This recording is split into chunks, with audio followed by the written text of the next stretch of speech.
नमस्कार दोस्तों, कैसे हैं आप लोग। उम्मीद है कि बेहतर होंगे। तो दोस्तों आज मैं लेके आया हूं एक जबरदस्त सा कॉन्सेप्ट। आज का जो कॉन्सेप्ट है वो विद्युत चुम्बकीय प्रेरण से संबंधित है। बिल्कुल इलेक्ट्रोमैग्नेटिक इंडक्शन से संबंधित है और इसी पर आधारित फैराडे का नियम और लेंज का नियम। बहुत बार तो यही से क्वेश्चन आ जाता है कि भैया विद्युत चुम्बकीय प्रेरण जो है किसने दिया था। इलेक्ट्रोमैग्नेटिक इंडक्शन के बारे में कॉन्सेप्ट किसका है, तो फैराडे का है। फैराडे ने क्या दिया, इलेक्ट्रोमैग्नेटिक इंडक्शन यानी विद्युत चुम्बकीय प्रेरण दिया है। तो भैया ये विद्युत चुम्बकीय प्रेरण का कॉन्सेप्ट किसने दिया, तो फैराडे ने। लेंज का नियम, फैराडे के कितने नियम है दोस्तों, फैराडे के 2 नियम है और लेंज का एक नियम है। लेंज जो है प्रेरित धारा की दिशा के बारे में बताता है, वो इंड्यूस्ड करंट के डायरेक्शन के बारे में बताता है। तो आइए दोस्तों ये देखते हैं ये एक्सपेरिमेंट जो हुआ था फैराडे का वो क्या हुआ था, कैसे हुआ था, लेके आगे चलते हैं हम आपको। तो सबसे पहले हम आपको बताने वाले हैं इलेक्ट्रोमैग्नेटिक इंडक्शन क्या है, विद्युत चुम्बकीय प्रेरण क्या है। तो आपको याद रखना है सबसे पहली बात कि विद्युत चुम्बकीय प्रेरण का सिद्धांत किसने दिया था, तो ये फैराडे ने दिया था।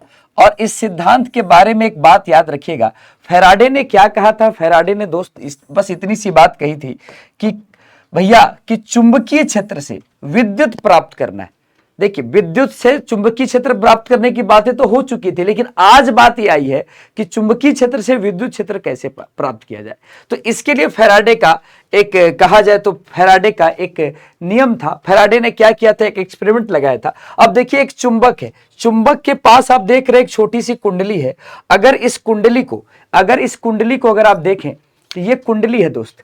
अगर इस कुंडली को देखें तो इस कुंडली को यहां से आगे लेके जाएंगे तो मैग्नेटिक फील्ड लाइंस जो इसमें आ रही हैं, जैसे जो भी मैग्नेटिक फील्ड लाइंस हो, जैसे हमारे पास मैग्नेटिक फील्ड लाइंस देखिए कितनी है, ये 3 पेंसिल है, ठीक है, देख रहे होंगे 1 2 3 है ना। तो अगर दूर रहेगा तो मैग्नेटिक फील्ड लाइंस एक ही से पास होगी, बाकी 2 इसके बाहर चली जाएगी। लेकिन अगर ये पास आता चला जाएगा तो पास आने पर ये तीनों की तीनों मैग्नेटिक फील्ड लाइंस पास हो जाएंगी। तो कहने का कॉन्सेप्ट इतना ही है कि भैया जब ये कॉइल इधर जाए तो मैग्नेटिक फील्ड लाइंस की संख्या बढ़ेगी, चुंबकीय बल रेखाओं की संख्या बढ़ेगी। तो देखिए या चुंबक पास आए या कुंडली पास जाए, बात वही है। तरबूजा चाकू पर गिरे या चाकू तरबूजा पर गिरे, मामला बात समझ गए होगे। काम की बात समझना, फालतू की नहीं। चुंबक जो है, चुंबक के पास अगर कुंडली आती है या कुंडली चुंबक के पास जाता है, चुंबकीय बल रेखाओं की संख्या बढ़ेगी। अगर कुंडली दूर जाता है तो चुंबकीय बल रेखाओं की संख्या घटेगी। तो चुंबकीय बल रेखाओं की संख्या को ही चुंबकीय फ्लक्स कहते हैं। चुंबकीय फ्लक्स से क्वेश्चन पूछा हुआ था कि भैया मैग्नेटिक फ्लक्स क्या है।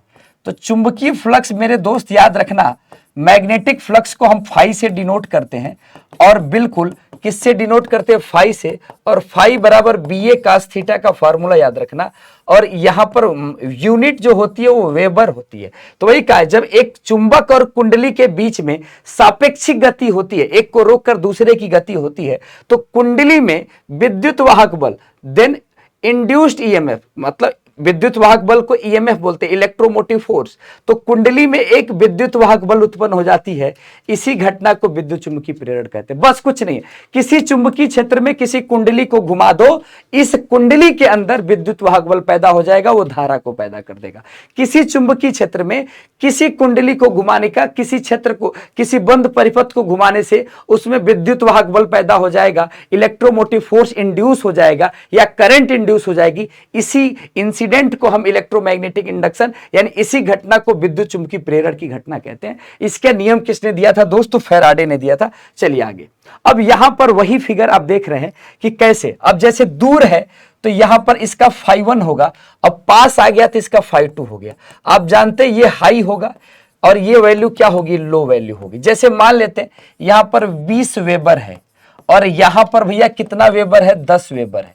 तो हम कहें कि फ्लक्स में परिवर्तन कितना होगा, तो आप कहेंगे कि गुरुजी फ्लक्स में परिवर्तन फाइनल माइनस इनिशियल 20 में से 10 गया, 10 वेबर का परिवर्तन होगा। अगर फ्लक्स में परिवर्तन होता है तो फैराडे ने अपना कॉन्सेप्ट दे दिया। फैराडे ने अपना कॉन्सेप्ट क्या दिया दोस्त, फैराडे ने अपना कॉन्सेप्ट दिया कि प्रथम नियम क्या होता है। तो इस नियम से पहले ये जो धारा की दिशा है इसके बारे में हम बात करेंगे, अभी रुक जाइए, पहले फैराडे का नियम देख लेते हैं। फैराडे का प्रथम नियम बहुत ही ज्यादा इंपॉर्टेंट, मोस्ट इंपॉर्टेंट है आपको। विद्युत चुम्बकीय प्रेरण के लिए फैराडे ने कितने नियम दिए थे दोस्तों, 2 नियम दिए थे। ये 2 भी सवाल पूछे गए हैं। तो पूछा क्या है कि जब किसी परिपथ से संबंध चुंबकीय फ्लक्स के मान में परिवर्तन किया जाता है, यानी जब चुंबकीय फ्लक्स के मान में परिवर्तन किया जाता है तो विद्युत वाहक बल पैदा होता है। इसी को हम प्रेरित विद्युत वाहक बल कहते हैं। हो गया, बस इतना ही। चेंज इन मैग्नेटिक फ्लक्स, क्या करना है भाई? चेंज इन मैग्नेटिक फ्लक्स, यानी विद्युत वाहक मैग्नेटिक फ्लक्स मतलब चुंबकीय फ्लक्स में परिवर्तन के कारण, मैग्नेटिक फ्लक्स मतलब चुंबकीय फ्लक्स में परिवर्तन के कारण जो चीज पैदा होती है उसी को हम प्रेरित विद्युत वाहक बल कहते हैं। इसी को फैराडे का प्रथम नियम कहते हैं।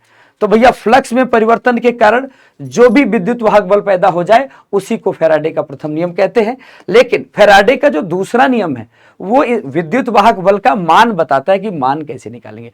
पहला वाला तो ये बताता है कि विद्युत वाहक बल पैदा होगा, लेकिन दूसरा नियम बताता है कि क्या बताता है भैया कि वैल्यू कितनी होगी। देखिए यहां पर फैराडे का दूसरा नियम, प्रेरित विद्युत वाहक बल का मान चुंबकीय फ्लक्स परिवर्तन के दर के अनुक्रमानुपाती होता है। यही अनुक्रमानुपाती का सिंबल हटाएंगे। फ्लक्स में परिवर्तन समय है या फेरों की संख्या है, चालक के फेरों की संख्या है, चालक के फेरों की संख्या है। तो भैया यहां से आपको क्वेश्चन को मिल जाएगा। और ये आपका विद्युत वाहक बल है, ईएमएफ है, ये आपका विद्युत वाहक बल है। तो यहां से फाई को चेंज जब करते हैं तो φ2 माइनस φ1 से कर सकते हैं। फाई बराबर BA cos थीटा होता है, जो वैल्यू देगा उस हिसाब से आज क्वेश्चन को भी करेंगे, परेशान ना होइए।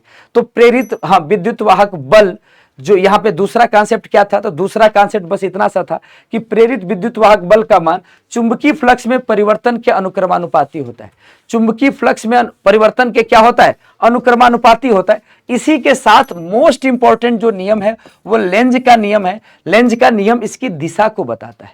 तो फैराडे का प्रथम नियम विद्युत वाहक बल के बारे में बताता है कि पैदा कैसे होगा, फ्लक्स में परिवर्तन के कारण। दूसरा नियम बताता है कि भैया अनुक्रमानुपाती होता है और ऐसे ही delta phi upon delta T E होगा। लेकिन जो तीसरा नियम कहता है कि जो फ्लक्स में जो परिवर्तन के कारण विद्युत वाहक बल पैदा हुआ है उसकी दिशा सदैव अपने कारण का विरोध करती है। जैसे पैदा हुई होगी उसका क्या करेगी? विरोध। जैसे विद्युत चुंबकीय प्रेरण की प्रत्येक अवस्था में प्रेरित धारा की जो दिशा होगी, देखिए दिशा के बारे में केवल बताएगा, इस प्रकार होती है कि वह उस कारण का विरोध करती है जिससे वह स्वयं उत्पन्न हुई है। इसे लेंज का नियम कहते हैं। यह ऊर्जा संरक्षण के सिद्धांत पर आधारित है। बहुत इंपॉर्टेंट पॉइंट है कि लेंज का नियम किस पर आधारित है? ऊर्जा संरक्षण के सिद्धांत पे। तो यहां से देखिएगा, इसको प्रेरित धारा कहते हैं। ये प्रेरित धारा क्या होती है भैया? तो प्रेरित विभव बट्टा धारा जो प्रतिरोध होता है उसी को हम प्रेरित धारा कहते हैं। ये प्रतिरोध है, रेजिस्टेंस है, और ऊपर वाला क्या है? तो प्रेरित विभव है, प्रेरित विभव है। बस यहां से आप करेंगे आपका मामला क्लियर हो जाएगा। ठीक है, तो बिल्कुल विद्युत वाहक बल आपका आ जाएगा। अब यहां पर वो फिगर हम देख लेते हैं। चलिए आइए अब इस फिगर को देखिए। ये देखिए हमने क्या किया, ये कुंडली पहले दूर रही होगी, कुंडली को पास लाया। जब कुंडली को पास लाए तो यहां चुंबकीय क्षेत्र की दिशा इधर थी, चुंबकीय क्षेत्र की दिशा इधर है, कुंडली को पास ला रहे, चुंबकीय क्षेत्र का मान बढ़ रहा है। और जब चुंबकीय क्षेत्र का मान बढ़ रहा है तो इसमें धारा की दिशा ऐसे पैदा होगी जो चुंबकीय धारा के मान जो चुंबकीय क्षेत्र को विरोध करेगा। तो धारा की दिशा देखिए, धारा की दिशा, चुंबकीय क्षेत्र इधर है, चुंबकीय क्षेत्र इधर है, तो धारा की दिशा ऐसा पैदा होगी जो उसका क्या कर दे? विरोध कर दे। अब इसी को हम लोग देखते हैं। जैसे आपको याद रखना है चुंबकीय क्षेत्र हमेशा नॉर्थ से साउथ होता है। तो इधर से देखिए, इधर से देखने पर आप जानते हैं, देखिए ये मैं दो चीजें बताता हूं। अगर कहीं धारा ऐसे जा रही है तो चुंबकीय क्षेत्र अंदर की ओर होगा, अगर धारा ऐसे जा रही है तो चुंबकीय क्षेत्र बाहर की ओर। दाहिने हाथ का हथेली का नियम लगाइएगा। अगर उंगलियां जो है धारा की दिशा में होंगी तो धारा ऐसे जाएगा तो चुंबकीय क्षेत्र अंदर, धारा ऐसे जाएगा तो चुंबकीय क्षेत्र बाहर। अगर मान बढ़ रहा है, अगर कुंडली को पास ला रहे, अगर इसको पास ला रहे, एक मिनट देखिए, अगर इस चुंबक को पास लेके जा रहे हैं, विद्युत क्षेत्र का मान बढ़ रहा है तो धारा की दिशा ऐसा पैदा होगा जो चुंबकीय क्षेत्र के मान को क्या करे? विरोध करे। बस इतना ध्यान रखिएगा। और इसी के विरुद्ध, जैसे नॉर्थ से साउथ निकलता है तो धारा की ऐसी दिशा होगी। यहां पर दोस्त हमें जो लग रहा है, धारा की दिशा जो है, मान लीजिए एक क्वाइल ले ले तो इस क्वाइल को हम इधर से भी देख सकते हैं, इधर से भी देख सकते हैं। तो इस फिगर से रिलेटेड मैं और फिगर लाऊंगा, अभी इस पर ज्यादा सोचिएगा मत, बस ये जानिएगा कि विरोध करती है, बस विरोध करती है ये जानिए। बाकी मैं एक क्वेश्चन पहले करा दूं चुंबकीय फ्लक्स का। क्या है, एक कुंडली में 5 सेकेंड, देखिएगा समय, देखिएगा 5 सेकेंड जो है, टी जो है कितना है, 5 सेकेंड का है, और कह रहा है एक क्वाइल है और टी कितना दिया है, 5 सेकेंड है, फ्लक्स में परिवर्तन 10 वेबर है। अब इसको ध्यान से पढ़िए, वर्ड लिखता है कि चेंज इन फ्लक्स, और जब चेंज इन फ्लक्स जैसा वर्ड लिखे मतलब डेल्टा फाई दे दिया है, मतलब अब आपको बदलना नहीं है, आपको मान को घटा के दिया हुआ है, कितना मान होगा, तो 10 वेबर का मान होगा। अब आप विद्युत वाहक बल को आसानी से निकाल सकते हैं, delta phi upon delta t, delta phi 10 दिया है और समय 5 दिया है, -2 वोल्ट आएगा। बस बिल्कुल यहां से क्वेश्चन को करिएगा, आंसर आ जाएगा। बस क्लियर है, ये दो माइनस जो है बस विरोध की बात बताएगा और कुछ नहीं बताएगा। क्लियर है ना, क्वेश्चन को कर ले जाएंगे। अब ये क्वेश्चन जो है आपके लिए होमवर्क है और इसका जवाब आप आंसर में टाइप करेंगे कि सर सेकंड क्वेश्चन का आंसर क्या होगा। यहां पर देखिए समय दिया हुआ है, टी दिया हुआ है 1/2 सेकेंड, 1/2 सेकेंड यानी 0.5 सेकेंड, और देखता हूं कि कौन कर पाता है। डेल्टा फाई दिया हुआ है 8 वेबर, आपको बताना है, बस E बराबर आपको लगा देना है minus delta phi upon t. आराम से करिएगा, बिल्कुल आपका सही आंसर आएगा। ये होमवर्क है, कमेंट सेक्शन में आपको बताना है, कमेंट करके इसका आंसर बताना है कि भैया आंसर कितना होगा। ठीक है, चलिए देखते हैं सबसे ज्यादा आंसर क्या आता है। ये दूसरी तरह का क्वेश्चन है, ये क्वेश्चन नंबर 3 है और इसमें कह रहा है कि एक क्वाइल में क्या कह रहा है भैया, इंग्लिश वाले देखें, 2 सेकेंड यानी फिर टाइम दे दिया 2 सेकेंड, और कह रहा है फ्लक्स में जो परिवर्तन है वो 40 वेबर यानी फाई 1 है से 10 वेबर हो जाता है, फाई 2 कितना दे दिया, 10 वेबर हो जाता है। तो कह रहा है विद्युत वाहक बल की गणना कीजिए, डेल्टा फाई क्या होगा दोस्त, तो फाई 2 माइनस फाई 1 होगा, और फाई 2 क्या है, तो 10 है, तो 10 माइनस 40 कितना होगा, -30 वेबर हो जाएगा। समझ में आई बात, फाइनल माइनस इनिशियल कर दिए, -30 आ गया।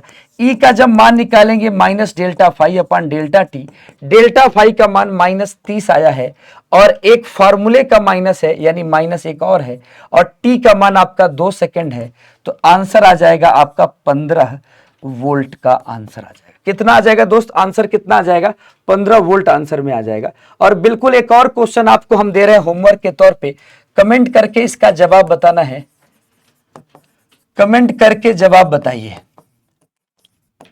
मैं क्वेश्चन को समझा देता हूं, देखता हूं कौन बच्चा कर लेगा।